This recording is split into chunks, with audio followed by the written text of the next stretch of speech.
Hello, my friends.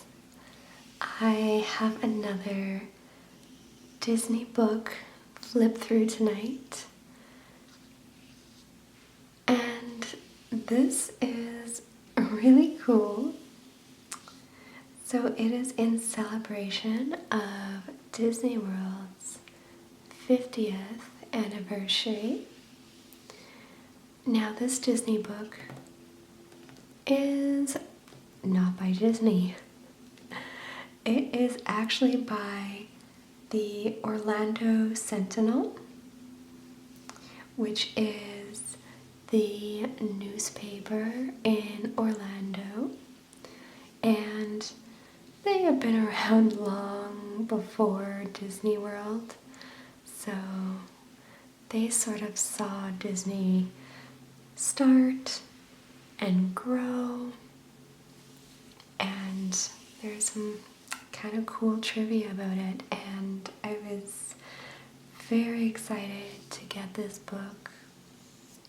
I saw it and I put it on my list, and then my husband got it for me for my birthday, and I was so excited. I mean, look at it. Beautiful, right? And there are some really cool pictures in here that I've never seen anywhere else. So I'm really happy that I got this book. So let's dive in.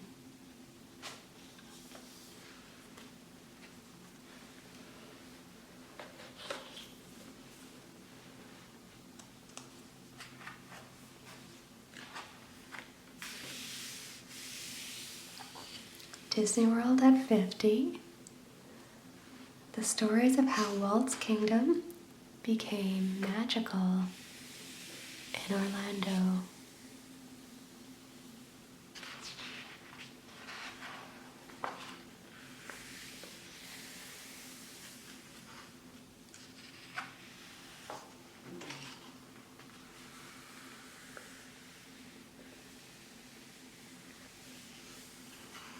So we actually start with a letter from one of the editors talking about how he was excited as a child growing up in the 60s and 70s about how the word was coming out that Disney was coming to Florida, and his grandparents actually lived in Orlando, so this was like his line of getting the inside scoop because he lived in Miami. So it's kind of fun. I love this old vintage blurry photo taken shortly after the park opened. Oh, and this was actually by the grandmother of the editor, so that is so cool. I love it. It's like he's included his family history in this. Alright, the big mystery in Florida. So, someone was buying a lot of land in Florida, but no one knew exactly who. There were some ideas, but we can actually see how dated this was because it took Orlando Sentinel girl reporter. Yes, that's really how the newspaper identified her in the front page headline to break the biggest story in the region's history. Walt Disney is coming to town.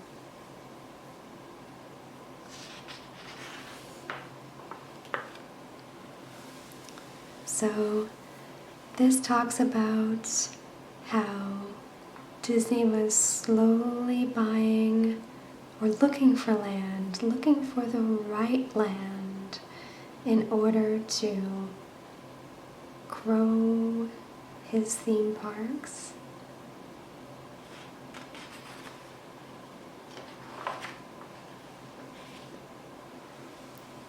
there he is.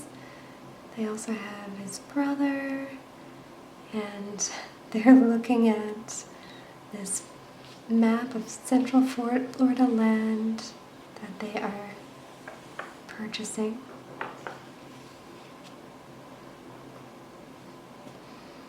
So they were flying over, and Walt looked down and spotted an island in the middle of the lake and said, "That's Tom Sawyer's Island.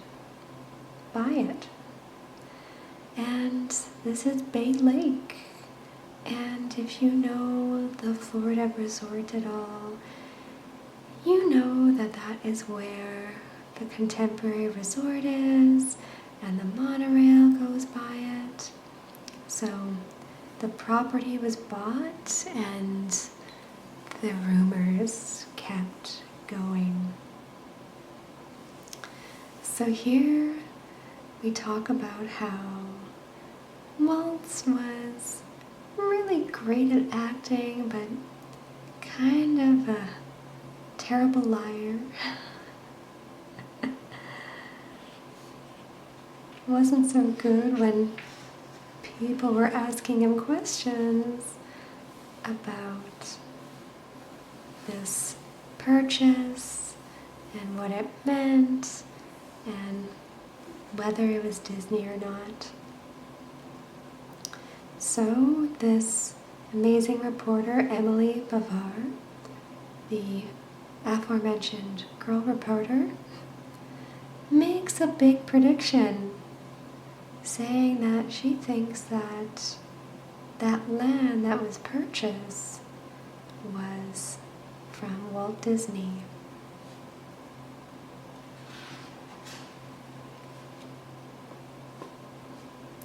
So when they finally went public with it, it was a big deal, but they weren't really super specific about what was going to be coming. I mean, we have the governor here for his press conference, and he talks about $100 million project, but wasn't super specific. I love that they projected to employ 4,000 people. It's many, many more times that now. And then they came out with the name Disney World, which we later know was changed to Walt Disney World. So Walt had a big vision where he wanted to create a city of tomorrow, which was the experimental prototype community of tomorrow, otherwise known as Epcot, which was quite a bit different than the theme park that we all know and love. But his brother, Roy Disney, who was quite brilliant, honestly, I feel like he doesn't get nearly enough credit for his business savvy, really pushed to make basically a Disneyland, the Magic Kingdom, because they figured it was going to be successful, and from there they could use that as a springboard to bring his Epcot vision to life. So here you can actually see a model of what they had proposed for Epcot. So there's sort of this like central hub, and that's where all of the businesses and entertainment are. And then we have more like residential areas coming out, radiating out from the center.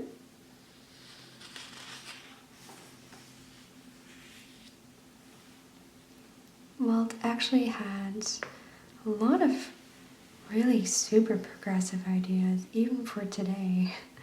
But there is, some doubt about how, long-term effective it could be. But some of his ideas actually came to life in different ways. Like, I know they were going to do garbage removal, like underneath the buildings, and that's really what they do in the Magic Kingdom in Walt Disney World. So I think it's a pneumatic system, so there's no garbage trucks. It's really efficient, so pretty brilliant. But then Walt passes, and no one really knows what is in store for Disney World. So this is really where the change came in place. Epcot is on the back burner, and Roy, Walt's father, is taking the reins and is going ahead with the Magic Kingdom. And they had all sorts of ideas already for resorts: the Polynesian resort, the Cape Cod resort, the African resort, Asian resort. So, one of those definitely came true. Another one kind of came true, but some of those just never came at all. So now it is known as the Vacation Kingdom. I love this. They have this huge model that they created of the property and this amazing brochure, which is what they predicted it would look like as they built some of the properties around Bay Lake and the Seven Seas Lagoon. Now, not all of these came to fruition, and some just were built, but in a completely different area and different theme. I love concept art. I think it's so fun. So we had these different themed hotels. These are the ones that never ended up being built. And then we have one which was. So this is the Contemporary Resort. As a child, I thought this building was so unattractive, but now I can really appreciate the work that went into it. So it's this A-frame building, and the monorail actually goes all the way through, which is pretty cool. And then the Polynesian Resort, which is stunning, really stunning. So now we're on to building the Magic Kingdom. I think it's so cool to see someone working away, somebody is welding, and then we have the Cinderella Castle under construction. Haunted Mansion. That's probably a Swiss Robinson treehouse. Just love these photos.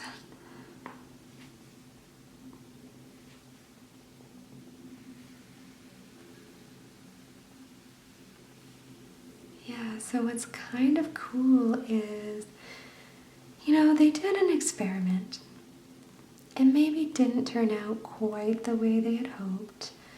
They tried to pre-assemble much of the Contemporary, I think some of the Polynesian as well, and then sort of build the frame and slide the rooms into it, and then basically hook up all of the electrical and plumbing and everything.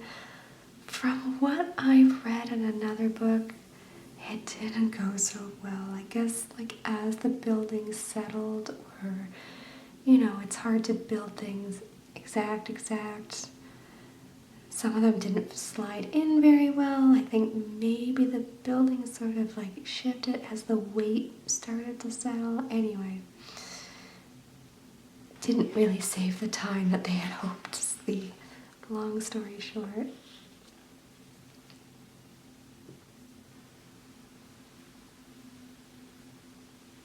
It's such a cool photo. So we have the castle, haunted mansion.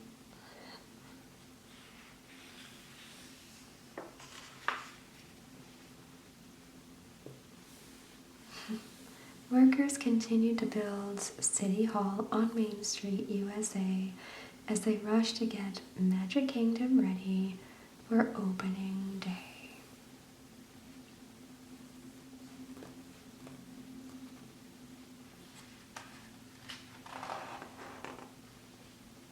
I love this photo. I think it's so cool. August 1971, so here we have the monorail track that goes into the Contemporary Resort.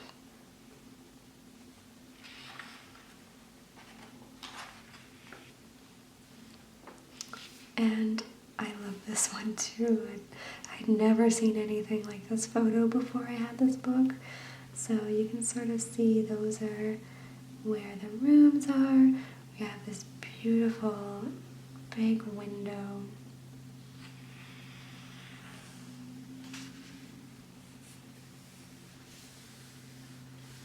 So they opened a preview center to sort of give people a taste of what the Walt Disney World experience would be like. And you can see the traffic lining up already. So just to get to this preview center, there was a lot of traffic, there was a lot of buzz. Opening day finally arrives. 6 years after Walt Disney purchased the land, the gates finally open at the Magic Kingdom on October 1st, 1971. So Disneyland, it was kind of a successful disaster. There were so many people who showed up, so they were really aware that the same thing might happen again. So they called 20 additional troopers. They had the National Guard. They had 2 helicopters, just in case it was absolutely crazy. So it was successful, but it wasn't as busy as they necessarily thought that it would be, which is kind of a good thing, but then the crowds came after.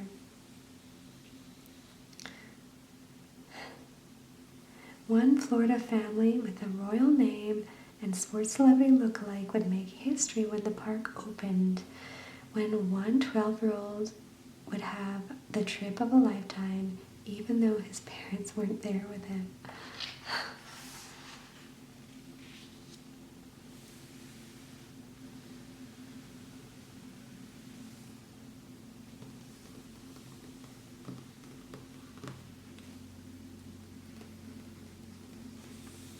So there we go.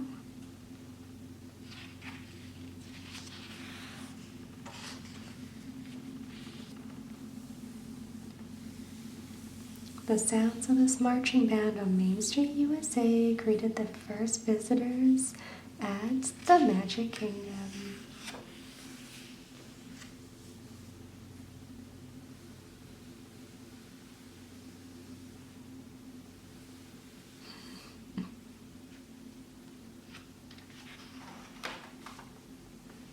Meet the Windsors, Disney World's first family.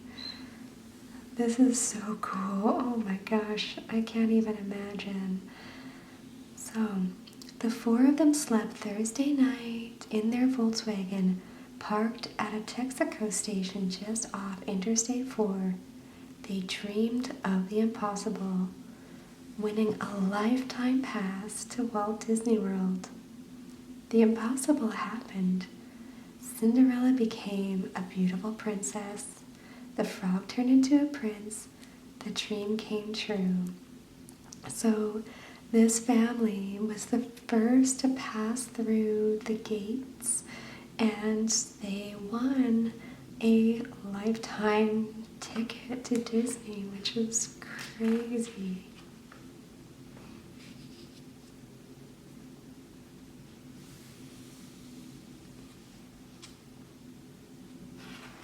I wonder if they used it. I hope so. And this is a crazy story. A 12-year-old travels cross-country alone to visit Disney World. He came from Newport Beach in California. Was a seventh grader with a paper route. He saved his money for 6 months to spend on opening day on Walt Disney World. Like, I don't even know. I guess you can travel alone as a 12-year-old if you have like a guardian letter, but I mean, I don't think that happens very often now on flights. It's crazy. Okay, so let's go into the lands of the kingdom. And Julie Andrews, like, how can we not love her? Amazing.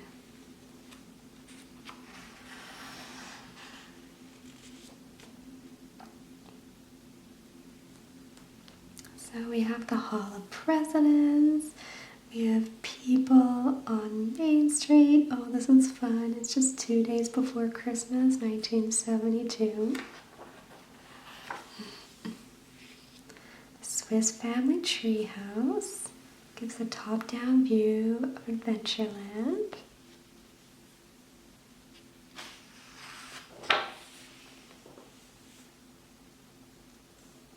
And Tomorrowland wasn't really finished, so it was coming.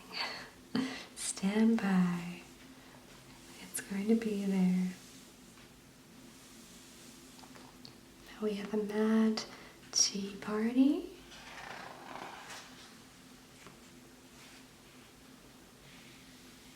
And of course, Cinderella Castle. Okay, so here's what opened on opening day. Cinderella's Golden Carousel, Country Bear Jamboree, Davy Crockett Explorer Canoes, Diamond Horseshoe Revue, Dumbo the Flying Elephant, Frontier Shooting Gallery, Grand Prix Raceway, Hall of Presidents, Haunted Mansion, It's a Small World, Jungle Cruise, Mad Tea Party, Main Street Vehicles, Main Street Cinema, Mickey Mouse Revue, Mike Fink Keelboats, Mr. Toad's Wild Ride, Penny Arcade, Skyway, Snow White's Scary Adventure, Swiss Family Treehouse, Tropical Serenade, and the Walt Disney World Railroad. So some of those things are still here today. Some of them I've never even seen or heard of. Then we have operating shortly after opening day, Admiral Joe Fowler Riverboat, America the Beautiful, Flight to the Moon, Peter Pan's Flight, and 20,000 Leagues Under the Sea.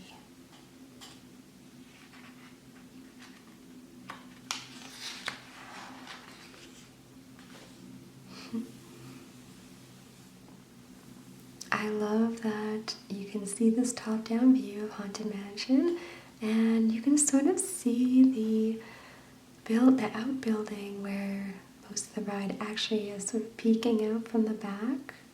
So really cool. I love Country Bear Jamboree. It's such a classic. Hall of Presidents, it was seriously a feat of technology. Transportation around the world. Oh, the monorail. You know, between that and the trams that take you from your car, I always felt like those are like the first official rides, you know? You know, as soon as you get on the monorail, you're like, oh man, today's gonna be a great day. And I love the design of them. Was it John Hench who designed it? I can't remember. But I love them. I feel like, you know, they still look good today.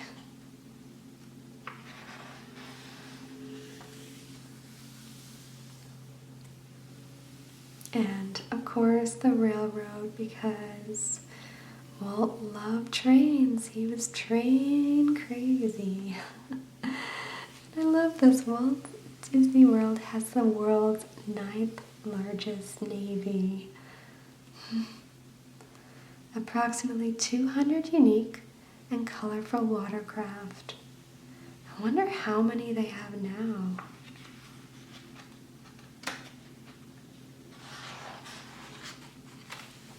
The magical places to stay and play.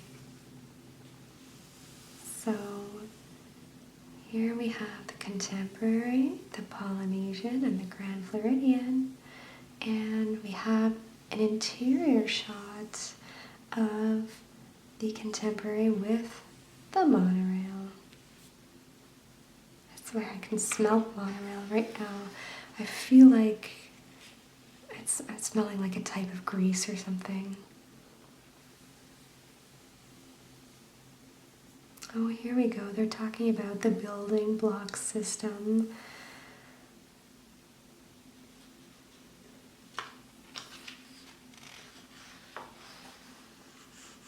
I mean, you're so close to the Magic Kingdom, it might be faster to walk there. I did see someone's vlog where they said it took them 8 minutes to walk from the Contemporary to Magic Kingdom, like the gates.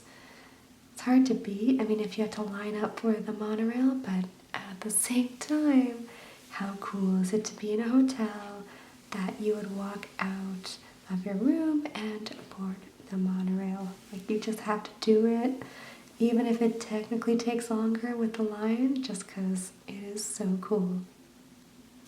Meet the people of the theme park. Gotta love the hairstyles. I'm into it.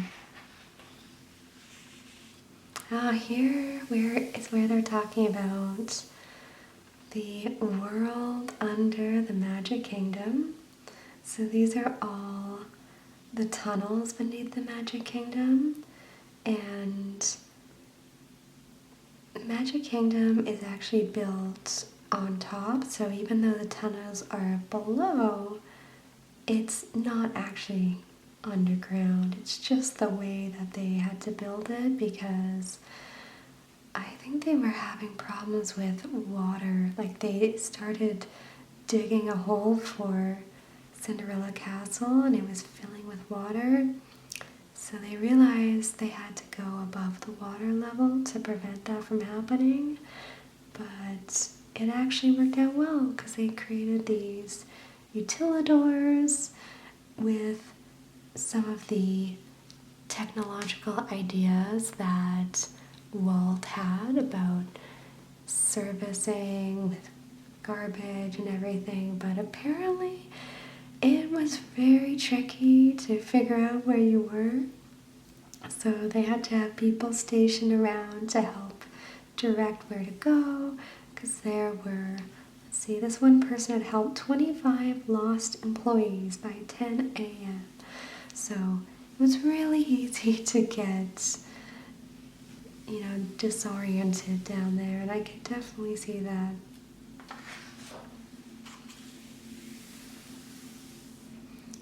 this is kind of fun. They're talking about a street sweeper who actually came from Gotham City in the East End to work at Magic Kingdom.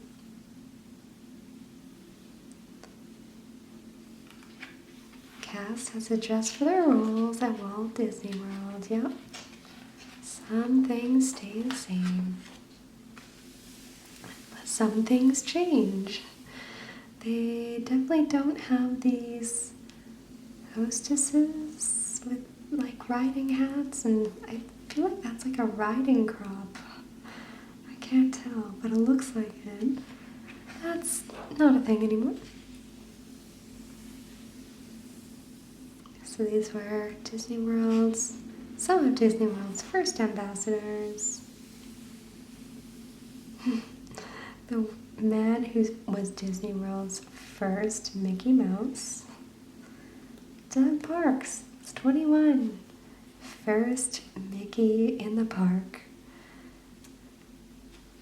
He was tired of his job as a short order cook, so here we go.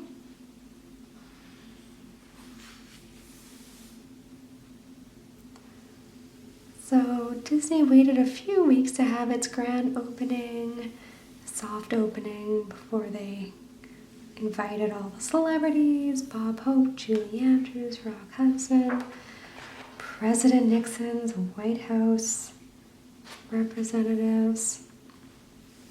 But it was a big deal on October 23rd.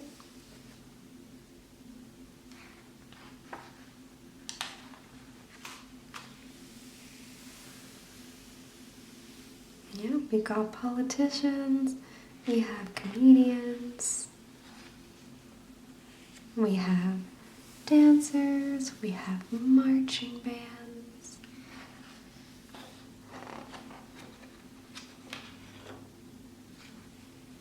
And they honored Walt and his legacy with a parade. And we have Roy dedicating this to his brother.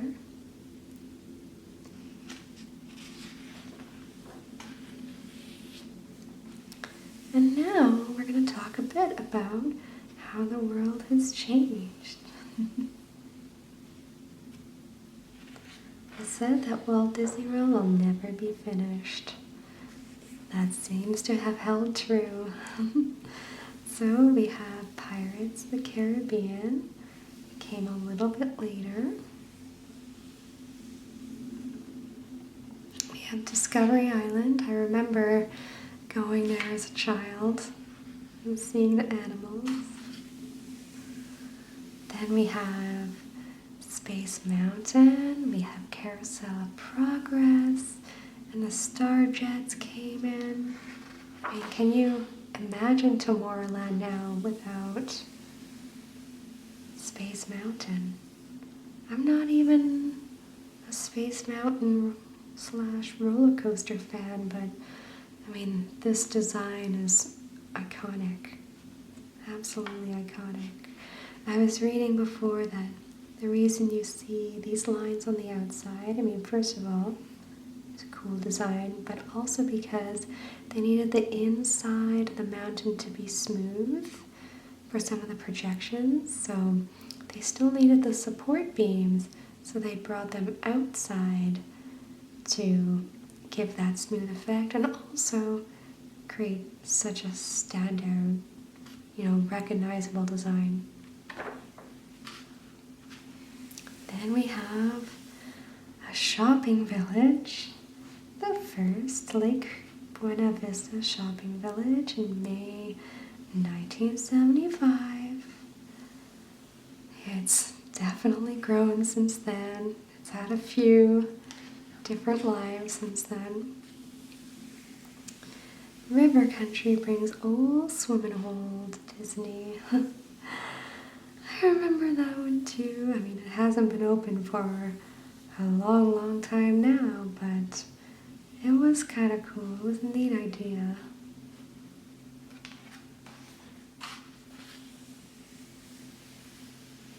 And then the Grand Floridian Hotel. Oh, love to visit that one. So stunning. Disney's Nightlife World. Pleasure is the program on this island. I actually remember seeing a few good concerts at Pleasure Island. It was pretty fun.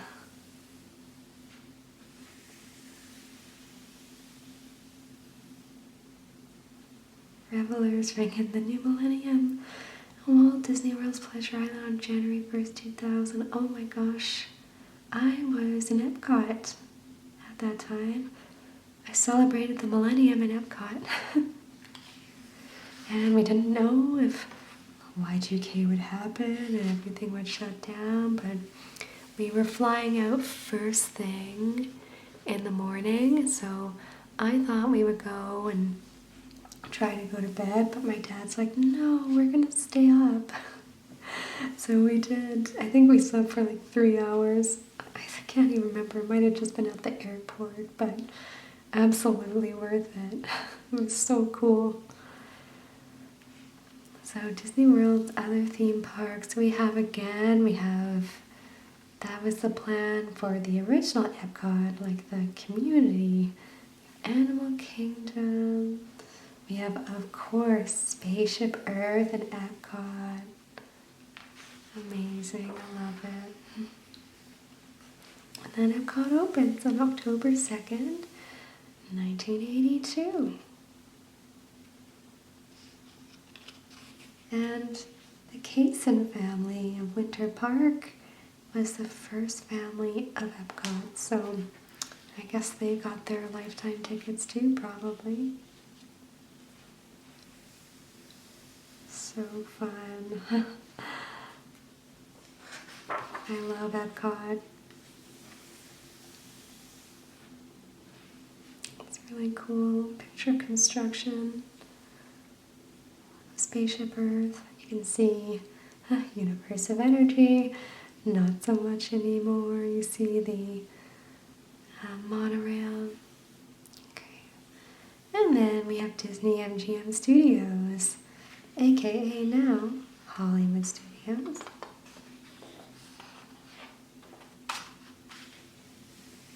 And then Animal Kingdom opens. So cool.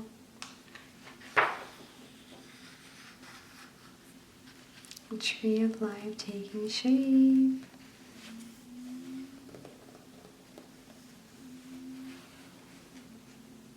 I do like that there's lots of like quiet places in Animal Kingdom. It's really cool. So we have Jane Goodall.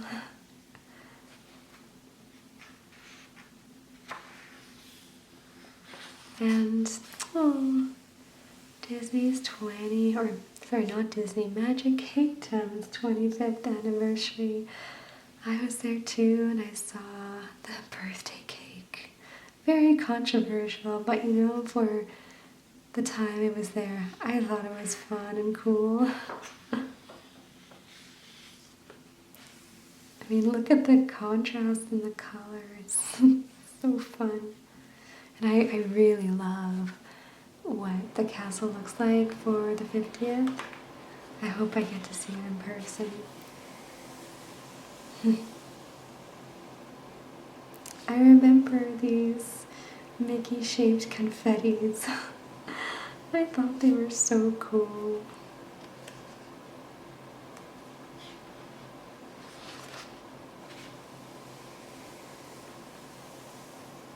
So we have Roy E. Disney, Michael Eisner, Hillary Clinton, and listening to 13-year-old Alberta Cruz of the Bronx singing When You Wish Upon a Star. And here we have runners who are going past the birthday cake at the Walt Disney Marathon in 1997.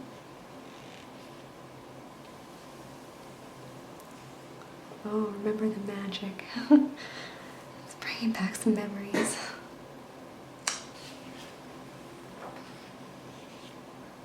Disney World today and tomorrow.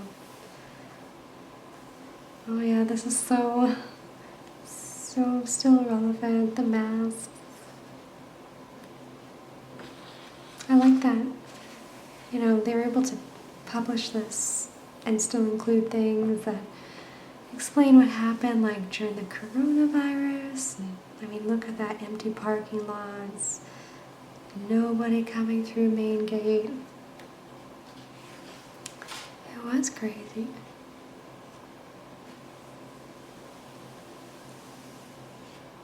The final minutes before the park closed on March 15, 2020.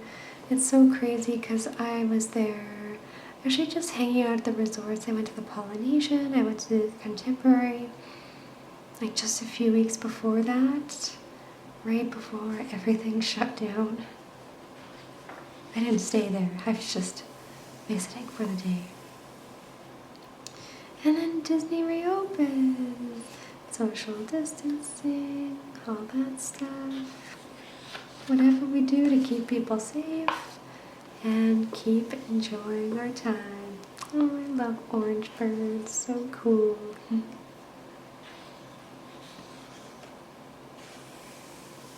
I love that they reinstated this fountain. It looks beautiful. I can't wait to see it.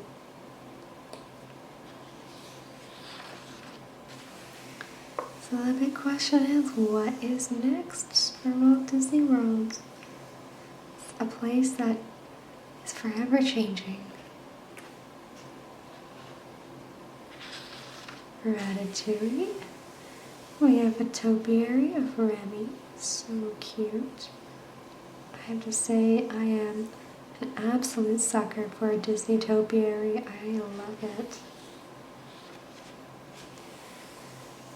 We have Batu in Star Wars Galaxy's Edge in Hollywood Studios.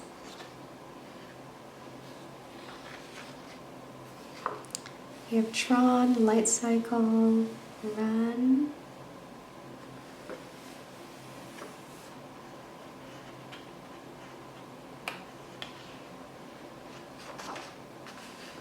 And of course, why not? The Disney cruise ship, the Disney Fantasy, and the Disney Dream. So that is the end. A final shot of Walt and the governor at the time, Hayden Burns, and Roy. Thank you so much for coming on this flip through with me. I hope you enjoyed it. Maybe learned some fun facts or just enjoyed the pictures and the soft speaking. I hope you have an amazing, amazing sleep, and we'll see you again next time.